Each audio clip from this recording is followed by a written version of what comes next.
Hello, buddies, sponsored Borderline Games. I'm Gareth, and today we're playing Chaos Head. Last time we were speaking to Orihara, Kozupii Orihara, or it should be Kozupii. Kozupii.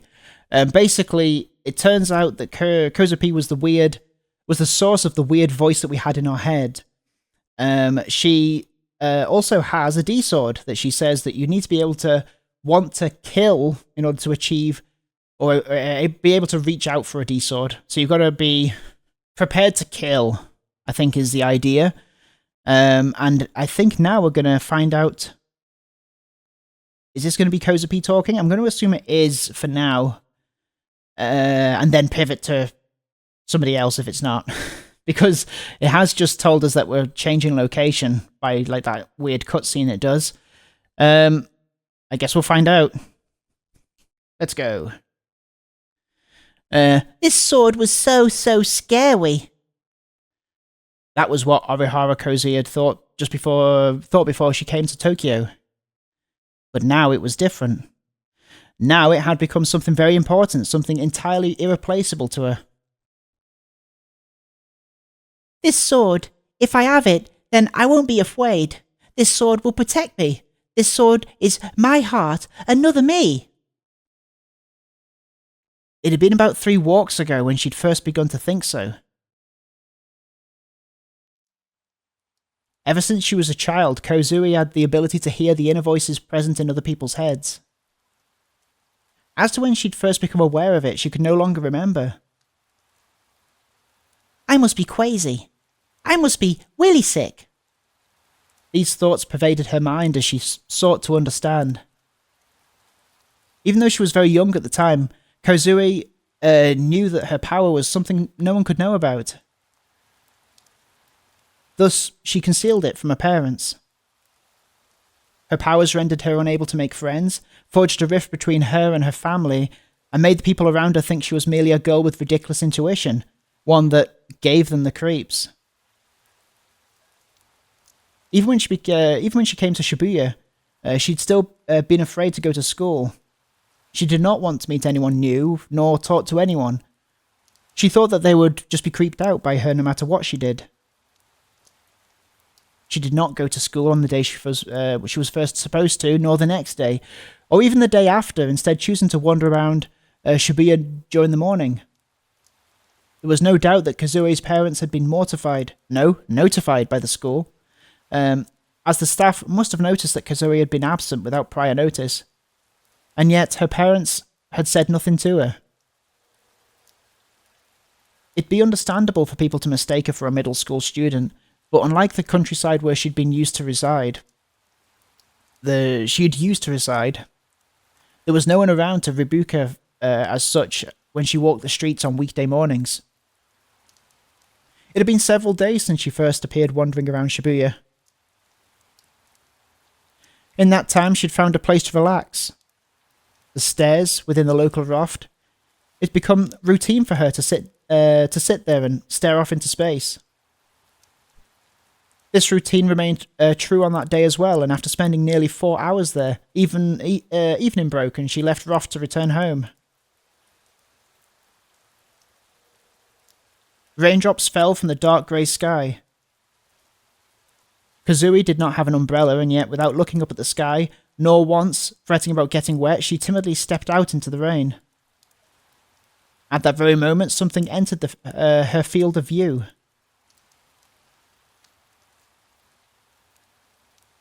The world is ending. A sign with that message written upon it. Sodden by the rain, the handwriting had blurred. The person holding the sign was a lone, lifeless, homeless man, sitting on the side of the road under the pouring rain. I think we use the word unhoused now, don't we? His head hung downward so that none could see his face. Perhaps he was dead. That person. It's funny for me to pick this hill to die on in this game with all of its problematic things. That person. Seeing him as though it were a mirror image of herself, sitting on the stairs, Kozupii ceased her stride. For just a moment she hesitated. He was a stranger A homeless man she'd never seen before coming to Tokyo. Just the mere sight of him brought a feeling of revulsion. If I talk to him, what if something terrible happens to me? Such anxieties pervaded Kozui's mind. But what was far stronger than that anxiety was Kozui's strong urge to kill the man. Oh my god. It was an all-too-sudden impulse, one that struck Kozui with the feeling that if she went through with it, she'd be killing herself as well. And so, after hesitating for one moment longer, Kozui sent the man the voice of her heart. The world is ending. The man's shoulders twitched. He was not dead. Slowly he raised his head. His cloudy eyes, peeking out from between sodden bangs, looked up at Kozui. Yes, it is. Kozui's eyes widened, slightly in surprise. Not at the fact that he'd just confirmed the world was ending, but that the man had replied at all. She'd not been expecting a reply. The person to whom she would send her inner voice to would rarely respond well. Instead, they would face immense confusion, write it off as an auditory illusion, or shudder in terror before walking away with a hurried pace. Even if she did succeed in communicating with them, it was difficult for the other party to send back a reply in an orderly manner. People's thoughts were far too chaotic and disorderly. Oops. And yet the man's expression did not change. He'd simply answered Kozui's question with an incredibly short response. The heart Kozui felt through the man's voice was laden with a deep sadness. To her, it almost felt as if her heart was shedding tears. You possess a sword, don't you? How do you know that? Because I've known other children like you. Kozui raised her hands above her head and withdrew her sword where she stood. She thrust the end of the blade toward the man. Please don't kill the homeless man. Oh god. Can you see this sword? I cannot. Okay, then how'd you know? Because I am a bad man. My apologies. Why are you apologizing? It's all my fault. Why is it all your fault?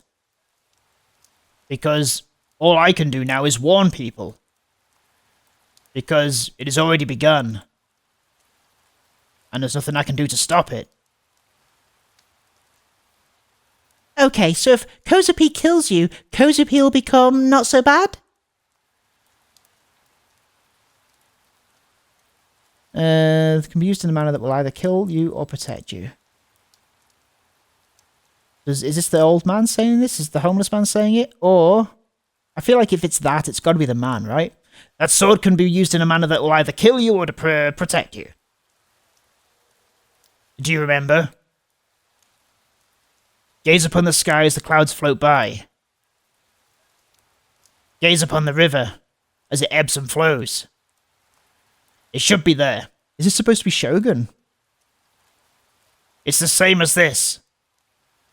The sword that has always been by your side. Gaze into your heart.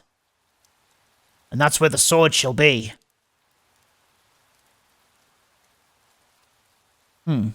Maybe this is... maybe that previous dialogue was Kozupii, because this is definitely Kozupii.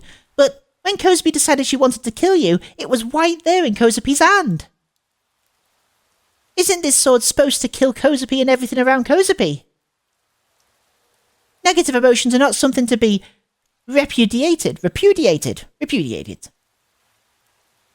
Maybe that was the man. I wish that it was clearer, because how's a guy supposed to do voices here? There's something we all possess.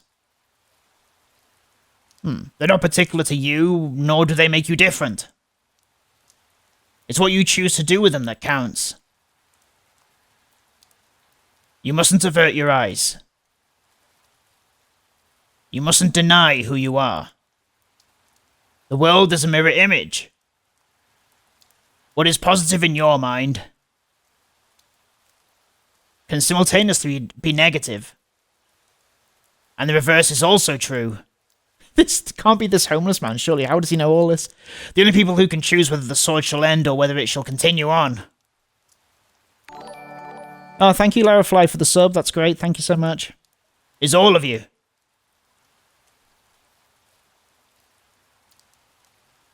In the end, Kozupii had not killed the man. The urge had, for some reason or another, ceased to be as the man spoke to her. She did not expressly understand the meaning of the man's words, but even still, she thought long and hard before eventually arriving at a single conclusion. This sword is me. If I look at it and don't deny it, it'll save me. And for that reason, Kozupii fully cast her faith in her sword. I don't think I fully understand what happened then. I tilted my head, having just listened to Kozupii's story. Who the hell was that man she'd kept talking about? The homeless guy carrying around a sign. Come to think of it, I felt like I'd seen him around a few times. Was it the same guy? What I didn't get, though, was why some random bum knew so much about D-swords. Or was I the odd one out? Maybe D-swords were actually huge in Japanese pop culture and I'd just been living under a rock or something. Fat chance. I glanced over at Kozupii. Her face was so calm and peaceful it was hard to believe that she ever blurted out psycho things like wanting to kill people. She gently glided her fingers over the surface of her D-sword. By the way, Z's, the homeless man told Kozupii a thing before he left. You are all special beings. And the most special among you is the boy who birthed, whose eyes are those eyes. Or something along those lines. Well, that's me. I didn't know what to say. What the hell? Huh? Nishizuo-kun, do you know what it means? Not really. Lies! Nishizuo-kun's heart tells the truth, even if Nishizuo-kun, himself doesn't. Right now, Nishizuo-kun's thinking it's super important. Oh, god damn it, this is exactly what I was talking about. It sucks trying to think when she's listening to every thought I have. Your face has gotten kinda scary. Was those eyes first thought up by you, Nishizuo-kun? I bit my lip, then stood up. My nosebleed had stopped, so I pulled out the tissue crammed into my nose. Kozupii tilted her head as she looked up at me. Where are you? I'm going home. Phew!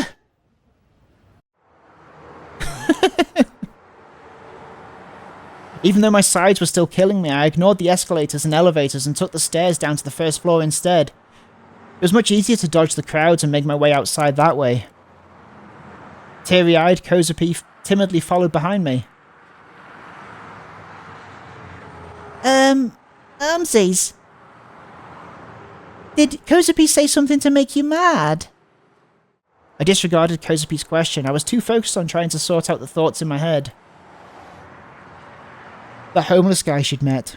Could he have been one of Shogun's comrades? And what the hell was up with him mentioning whose eyes are those eyes?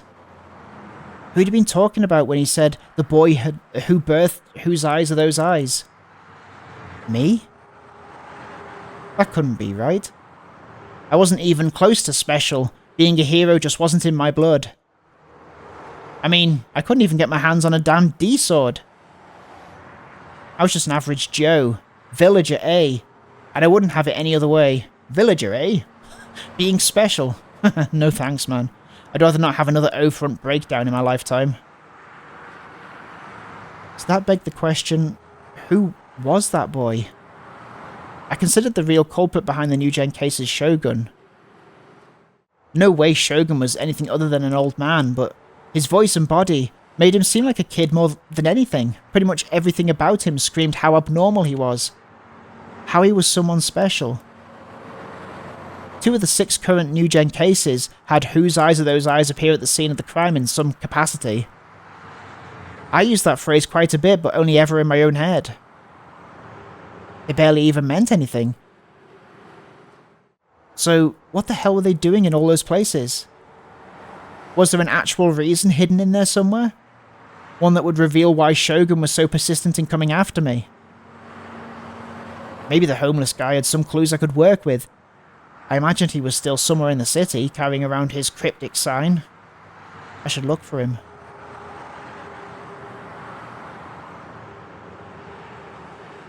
So, I looked for him. Then what?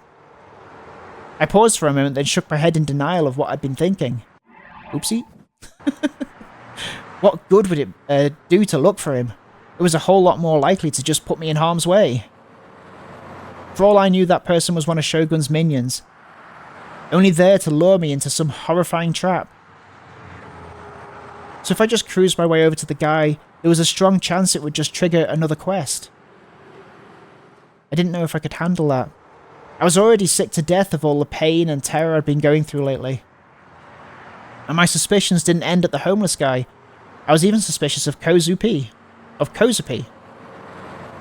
She didn't really have any reason to, and yet she was speaking to me with her inner voice. Why was that? Had she been under orders by Shogun to approach me, just like you were? With her really unsettling stance on both attempted and actual murder, it was very possible she was an accomplice in New Gen. After all, the mayhem of at O-Front, Rimi had just put up and vanished, and I hadn't heard a word from her since.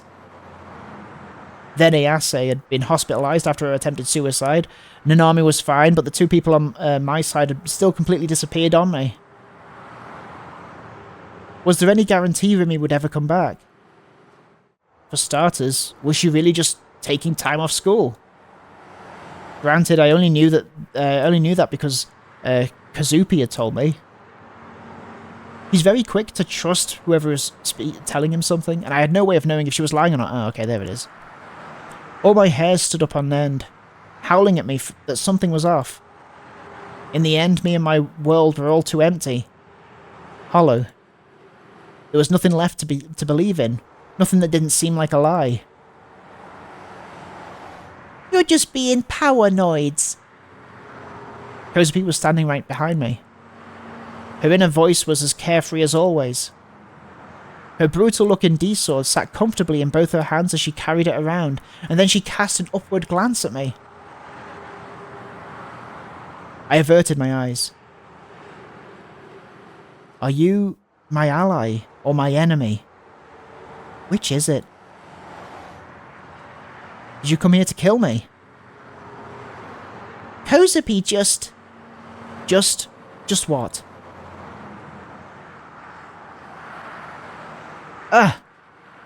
Kozupii suddenly yelped in excitement.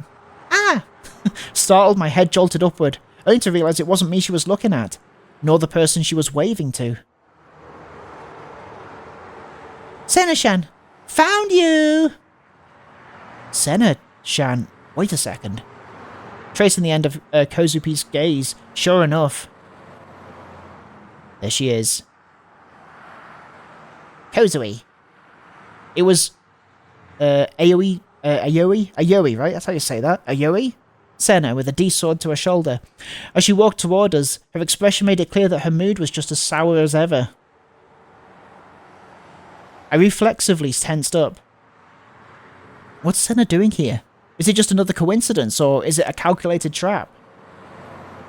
Do these 2 know each other? If they did Kozupii call her here? Are the 2 of them here to kill me? Kozupii's telling you you're just being paranoids. Yeah, but what's safe to believe in? Although it is true that no matter how many times I've run into Senna, she's never tried to attack me. But that doesn't mean she's my ally. Besides, she's scary as hell. Senna-shan's not scary. Why would you think that? Hey. Kozupii and I could really go without the commentary. Scary? What's that supposed to mean? As I'd figured, Senna could hear Kozupii's inner voice too. Nothing at all. Kozupii simply bathed in delight as I bumbled about. Facing the ground, she gently grasped the hem of Senna's clothes and smiled bashfully. The two were such an amusing combination, I felt stupid for getting so nervous. Ooh. They're just like sisters. One, the strong and firm older sister. The other, the younger, more timid sister who loves her sibling more than anything. I don't like this tone shift that's happening to Kumi. Flip back. And on the top of that, both of them have small breasts. Oh, God. So mega freaking GJ there. I don't like that this is my name. This is my initials. Get my name out your motherfucking mouth. Nature, Will Smith. Wait. Shit, chill out. What if Kozupii reads my mind again? If I'm not careful, I could easily die here. Uh-oh. How are those two related anyway? Are they classmates? Maybe not, since they're in different grades and all. Is there something connecting the sorts of people who have swords? Are the two of them Shogun's underlings? I put myself in the cat stance in case I had to escape at a moment's notice. I don't know the cat stance. What that specifically entailed was standing with my heels raised off the ground that would allow me to speed away like a cat if the need arose. Maybe. I don't know. I'd seen it in some manga forever ago. I wonder what manga that is. When Kozupii came to Tokyo, Senna-chan was her first friend, see? White? Whitesies?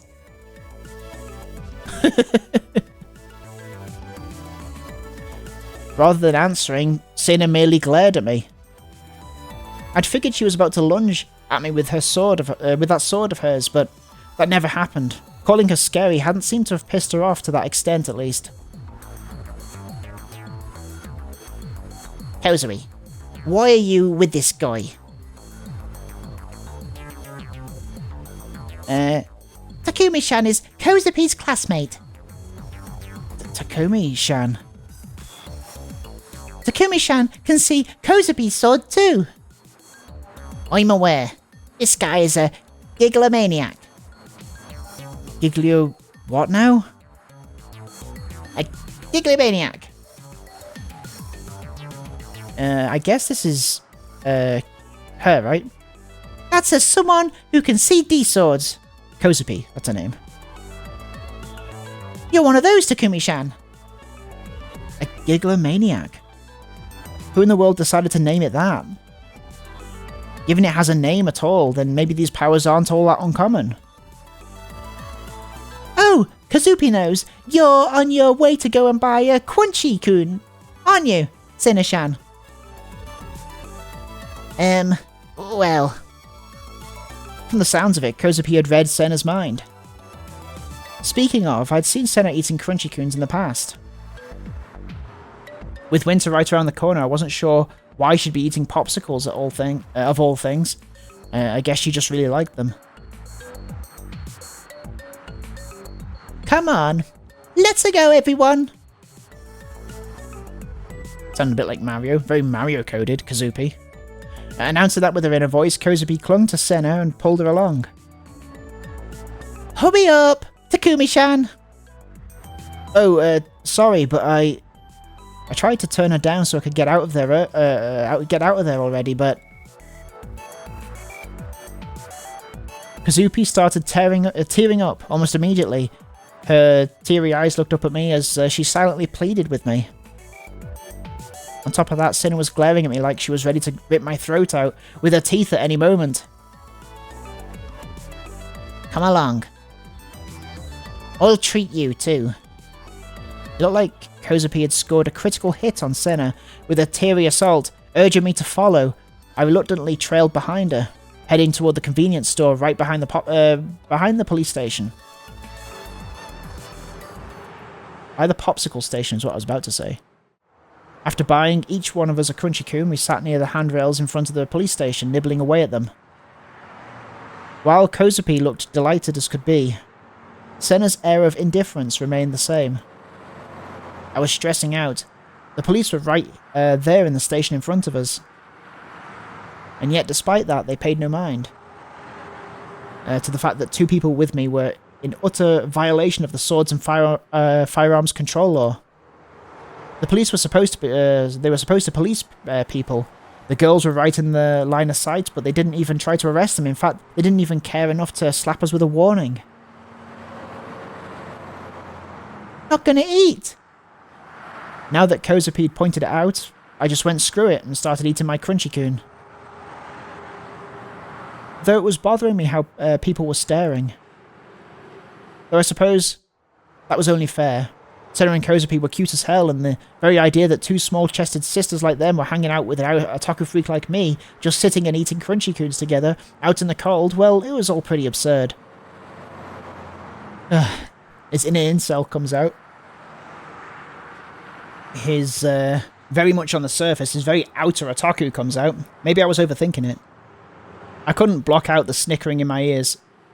Was I just hearing things? Was it another auditory illusion, or was it just Kozupii laughing?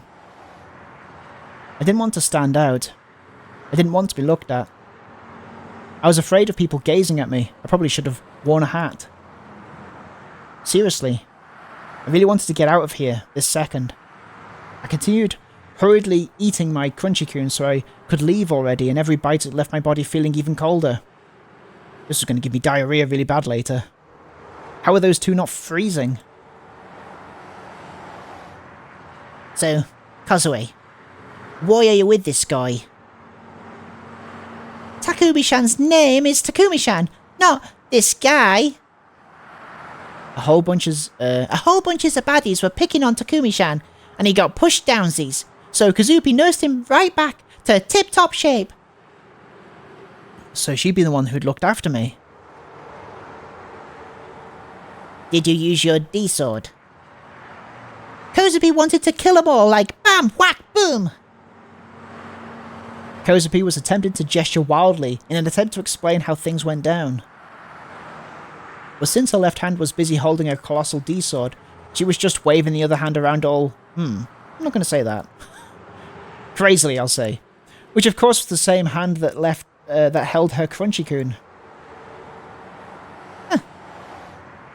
She'd only taken a single bite of her crunchy coon before launching it into the air with a perfect arc. The popsicle soared through the sky, before eventually landing smack dab in the middle of the road, where it splattered to pieces. Kozupii was on the verge of tears as she stared at what remained of her popsicle. I've told you before not to be so careless. Oh, Kozupii's so sorry. Now the wasted food boogeyman's gonna come out. I meant your D-sword, not your popsicle. Senna held out her half-eaten crunchy coon to Kozupii, seemingly giving up what she had left. Still, a bit teary-eyed, Kozupii smiled as she accepted the popsicle with a bow of her head. Calling me surprised. I guess even Senna had her moments.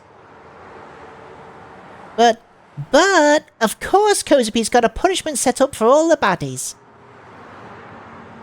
Speaking of those assholes, who exactly had turned them into mincemeat? Kozupii? Or me? Takumi-chan! Takumi-chan! Senna-chan super really knows lots and lots. Senna-chan taught Kozupii what these thingies are called D-swords. And then about how to wheel flute, brute, Buddha? Real boot. Ah, yeah. The hell did that mean? I'd never heard of that before. That was just as cryptic as the gigolo whatever thing from earlier. Nobody else should have seen my sword because it wasn't wheel booted, but Senna-chan totally saw it. Right, so there's a way to make it visible to other people, and there's a way to have it hidden, is what I'm getting from this, right? Senna-chan was the first person I ever met who could see my D-sword. When that happened, Kozupii was all, no way! No, so Kozupii had to ask why she could see it. That's when Senna-chan told Kozupii it was because of being a giglomaniac. What even is a giglomaniac? Kozupii already told you. It's as someone who can see swords. A bit more detail here. Like, how does that work? One with the ability to interfere with the Direxy. Oh, what is that? Direxy. Direxy, a concept in quantum mechanics defined by Paul Dirac. An unobservable primordial soup of all elementary particles that is said to be uniformly distributed across the world. Dirac defines the vacuum as a state in which negatively charged elementary particles are so tightly packed together, no more can be created. This is the Direxy. Alright. I'll trust you. And that is what the Gigalomaniac is. Rather than Kozupii, it was Senna who'd answered what was on my mind. Huh? The Direxy. Oh, was that me? Senna shot me a scornful glance as I tilted my head in puzzlement. That was me that was saying that. The hell was that look for? Sure, I may look like an idiot, but I'm pretty damn smart when it comes down to it, you know? I was pretty sure that Direxy was a concept relating to quantum mechanics. It's an unobservable interface, totally filled with negative energy or something, right? A very rough idea of it, but yes. And the terminal for interfering with this interface is a D-sword. Think of it as a pipe whose end is stuck into the Direxy. Considering how D-swords link directly to the Direxy, they too are composed of negative matter. They are entities which infinitely collapse in upon themselves. This is why they're something of a delusion, one that ordinary people are unable to perceive. For those reasons, D-swords act as the shortcut to real booting. By expanding the channel between one's D-sword and the Direxy, pair production occurs as part of the whole theory in the Dirac equation, producing particles and antiparticles. While these particles are the delusions created by Gigalomaniacs to the world, they're nothing but errors. For an error to become reality, one must produce and send these particles into another's dead spots. Particles are then promptly converted into electrical signals, and through mutual recognition by surrounding observers, they become established as reality.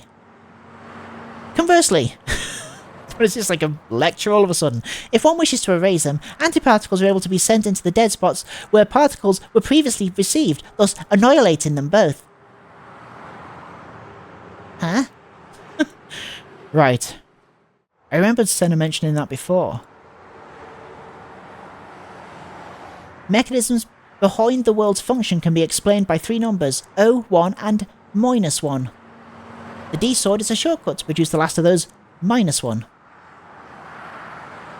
This was all giving me a headache. You and me both, Takumi. So surrounding observers mutually recognizing delusions as reality, but what does that actually mean? Surrounding observers mutually recognize delusions as reality. So surrounding observers mutually what? Okay. Consider the Crunchy-kun in your hand. What does it look like to you? Like a blue popsicle, I guess. Can you prove that it's a blue popsicle, that this blue popsicle is truly real? I mean, what else would it be? It was a Crunchy-kun. Anyone with eyes could see that. And anyone with a mouth could feel how cold it was with every bite. I would think that that'd be pretty obvious. That would be a pretty obvious answer. Only once the brain comprehends what the eyes see does it acknowledge it as a blue popsicle. Only once the brain comprehends what the eyes see, does it acknowledge it as a blue popsicle. Got it. Next. However, there's always the possibility of the brain subconsciously deceiving itself. Perhaps the brain produced a delusion and proceeded to convince itself of that.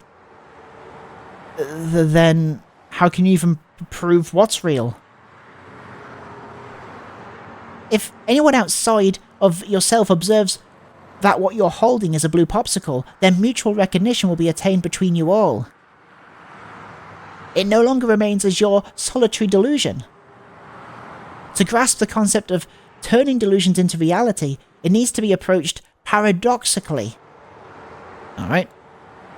To break it down then, a person's solitary delusion could become reality by forcibly showing it to someone. And this could be done by using particles created by a D-sword to attain mutual recognition or something along those lines. Then, did I have that power too? From you. Kozupii didn't get it at all. Anyway, Kozupii's sword is invisible to normal peoples. Kozupii returned Senna's Crunchy-kun, then trotted back toward the road. Then, in front of all the people walking around the road, for some inexplicable reason, she suddenly began whirling around her D-sword wildly. Don't! I shielded my eyes. So those were her true colours. In the end, she was nothing more than a homicidal maniac. Any second now, the road would become a sea of blood. Anyone crossing paths with that colossal blade will have their body torn to pieces. With the police station right in front of us, they'd catch her in the act. It would be an open and shut case. Takumi-san, it's not like that, don't you see? Why was it so quiet? A whole crowd had just gotten mowed down with a sword, in broad daylight, right here in the heart of Shibuya. And yet there hadn't even been a single scream. The cops hadn't even intervened. I slowly uncovered my eyes. Nothing had happened. Nothing at all. Kozupii, looking a tad embarrassed, was still brandishing her colossal sword. You think the sword would have struck anyone nearby, or maybe some railing, or even the ground, but no, not a thing was damaged. If anything, the sword was passing right through everything as if everything else was an illusion. Wait a second. Actually, I had that backward.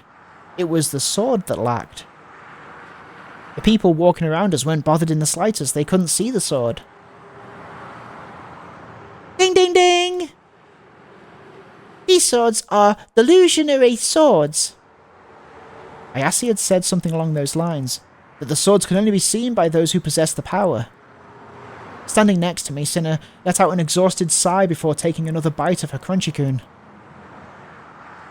Right now, Kozui's D-sword is simply an error she created.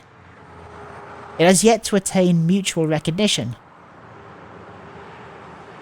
If Kozupii real-booted it, then it'd be visible to everyone. Oh, and then you can actually use it. Real booting. That would mean sending particles into the dead spots of surrounding observers, yeah? Not that I knew what the hell a dead spot even was. It lets Kozupii slishy slashy and smashy crash. Can you please explain with anything other than sound effects? Still, I think I got the picture. Slishy slashy was probably for cutting, and smashy crash was for hitting. What was this girl going around cutting and hitting? Did Kozupii seriously do such horrifying stuff like that? What about me? Did I have the power to do that too? No, I wasn't special. I wasn't a giggly maniac. And in the end, I hadn't even been able to obtain a D-sword.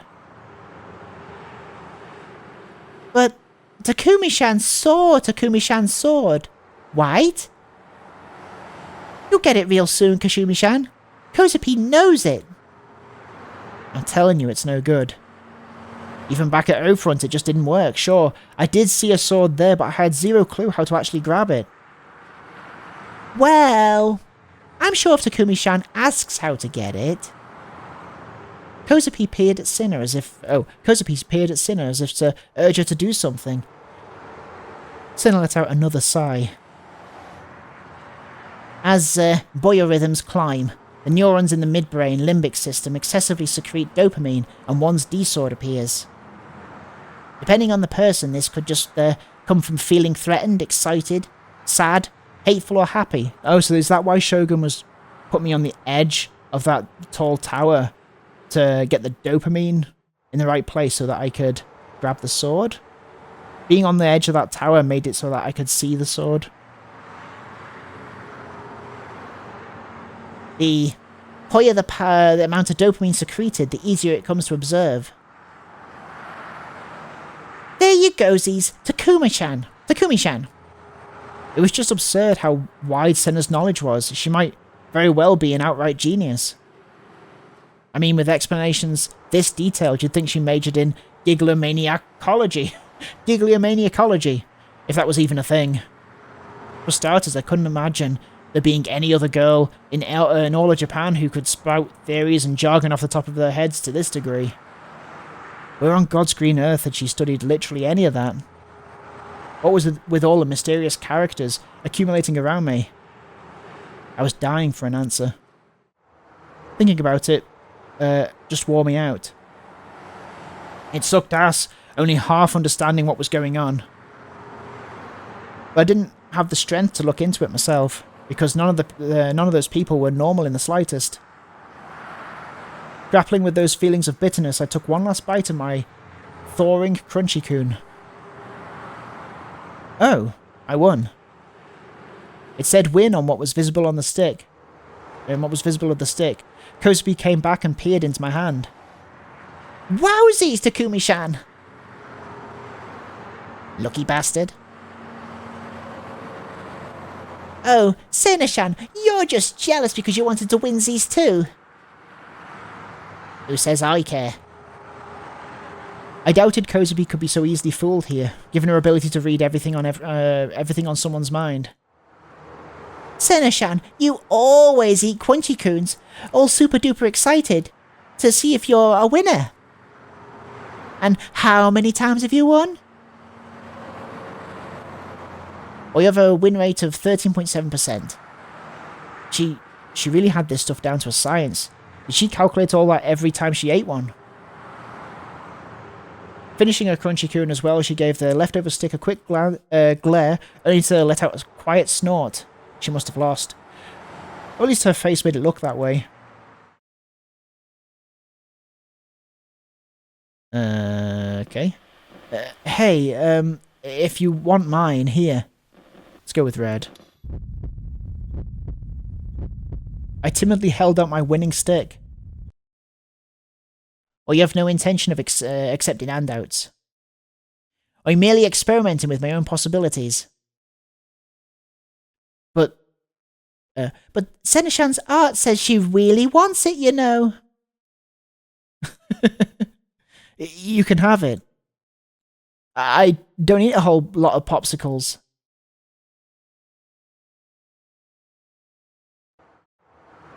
I'd said it with good intentions in mind, but Senna simply took one look at me before ignoring the offer. And then for some reason she handed me a popsicle stick instead. She made no attempt to explain herself either. I wasn't sure what she was expecting, since I wasn't exactly going to be to get ecstatic over a losing popsicle stick that didn't even belong to me. Was she just silently ordering me to toss it in the trash can near the convenience store or something? Considering it was her and all, it certainly was in the realm of possibility. Senna must have had a whole host of meek male subjects that she used to do her dirty work. She was pretty much insulting me to my face. But just the thought of what she'd do if I defied her scared me. Far too much. So I just bit my lip and put up with it. I won. Her gaze fixed on the sky that peeked between the buildings. Senna declared her supposed victory. With a sigh, I inadvertently looked down at the losing popsicle stick and gasped. Whose eyes are those eyes? What the hell was this? It came out last week. An exclusive Shibuya one. Really? It's worth more than a normal winning stick. Senna had a smug expression on her face as she explained. Was she trying to brag? And I won. What the hell kind of competition has she even won? And besides, I didn't want anything to do with these winning sticks, especially with how in poor taste they were. I was tempted to snap the stick right in half on the spot, but I swallowed back my anger and returned it to Senna. More importantly, you are... Takumi-chan! Takumi-chan, huh? What? No. You don't need the Shan part. What's your full name? I had a feeling I'd already told her my name before. She'd probably just forgotten it. Nishijou Takumi. Nishijou, then. Don't create any more errors than you already have. What? But why not? The sword is your art, and it's not smart to deny your heart. Kozupii was saved thanks to this sword, member. Saved? What had happened in Kozupi's past? This question tied in with her wish too, the one where she'd said she wanted to kill. The act of turning a delusion into reality has its risks. Oh, she doesn't do that. Risks. Pair produced in tandem with particles or antiparticles, which stock up in the D-sword. Given mathematically speaking that antiparticles are that which approach the past, the larger the amount stocked up, the larger the Gigamaniac's gap from their present state. And if not corrected, those contradictions will eventually lead toward one's self-collapses in existence. Are you telling me not to click either green or red? When it comes up. In Japanese, please. So this means you too, Kozupii. You need to stop using your D-sword so often. If you want to live a normal life, then you need to stop now. I'm warning you for a reason. This is a matter of life and death for you two. It didn't look like Senna was joking, then again, she wasn't the type to joke anyway. Not to mention what you did, Nishijou-kun. You real-booted without a D-sword, something that shouldn't be fundamentally possible. The only way to interfere with the Direct C is through a D-sword. You aren't normal. It wouldn't surprise me if they have their eyes on you. Who's they? There are people out there that are trying to abuse the power of the Gigamaniacs. Do you mean Shogun? I don't know. Who is that? Kozupii. Did Senna just lie? Noopsies! Nishijou, who is Shogun.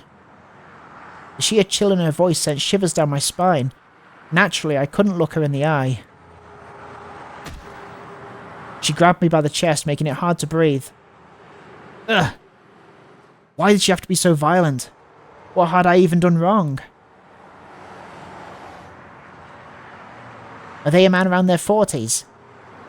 No, not at all. He's this tiny old guy. Senna immediately let go of me. Is he a Gigamaniac as well? I don't know. But he's the new-gen culprit. The culprit? Senna placed her finger on her chin, then began to ponder something while remaining completely still. The air felt volatile. I was hit with a strange feeling of anxiety. Senna knew something. But what the hell did she know? Who were these people that were trying to abuse the power of the Gigamaniacs? Ah, Kozupii's got an idea. Kozupii's got an idea. How about the three of us all go take a picture together? Look over there. Suddenly, Kozupii pointed to something as she spoke enthusiastically. She was pointing at the arcade next to the police station. When it came to taking commemorative photos, this was where it did inevitably happen. Takumi-chan. Takumi-chan, come here. Get right in the middle. No, wait, I'm... Senna-chan, looking away is a no-no. This is... It's Kozupii's first time doing this. Kobe's heart is going ba-dump, like crazy. Without once consulting us, Kozupii followed the instructions on the screen and pushed button after button. And before Senna and I could get ready, mentally and physically, a voice came from the screen. Okay, say cheese. Click.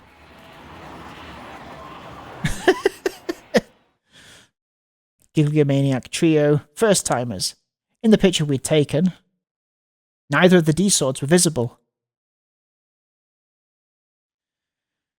Alright. Okay, Z's. Bye-bye now. See you tomorrow. I guess that's a good time to call it an episode of Borderline Games. Thank you so much for watching this part of Chaos Head. And I guess we'll find out more about Kozupii, and we'll find out more about Senna, and we'll find out more about the implications of Takumi's powers next time on Borderline Games. Thank you so much for watching this episode. I'll see you later. Have a good time. Bye-bye! Bye-bye-bye!